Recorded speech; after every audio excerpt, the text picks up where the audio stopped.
To fa, ministan wutar lantarki na Najeriya ya ce za a kashe naira biliyan 8 wajen wayarwa da 'yan Najeriya kai a game da su dinga biyan kuɗin wuta akan lokaci. To, wannan sabon abu haka ya dai faɗa haka ne a yayin da ya bayyana a gaban kwamiti wato don kare budget ɗin wannan ministry.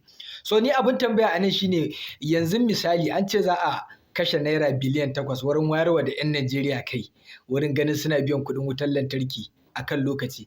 An ce ta hanyar media za a abin nan social media da su print media wato irin su gidan jaridu haka da dai irin sauran gidajen rediyo da ba a rasa.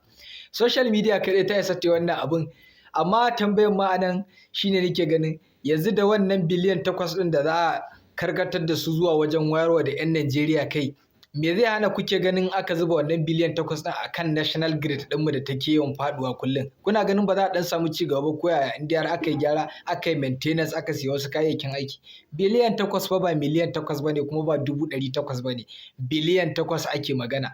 Duk da dai yanzu kuɗi a Najeriya sun zama kaman kun gane ai.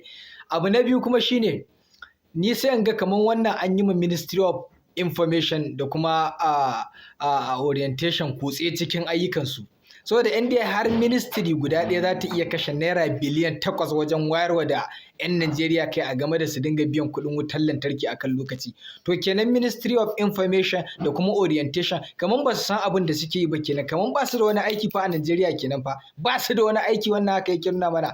Tunda asali Ministry of Information da kuma orientation haƙƙi ne a kansu akan duk wani abu na gwamnati su dinga bi lungu-lungu da saƙo-saƙo har ta ƙauye su dinga sanar da mutane halin da ake ciki, su wayarwa da mutane kai. Example shine wannan batu na haraji da ake ta magana ake ta cece-kuce. Wannan aikin asali na Ministry of Orientation ne, ita ya kamata ta ji da wannan aikin wurin wayarwa da 'yan Najeriya kai game da wannan abu. Amma an bar gwamnoni suna ta cece-kuce da wasu suna ta maganganu a media.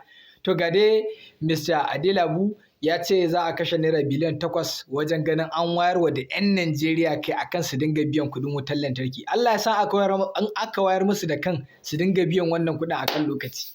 Najeriya ƙasar mu ta gado. Allah ya gyara mana Najeriya.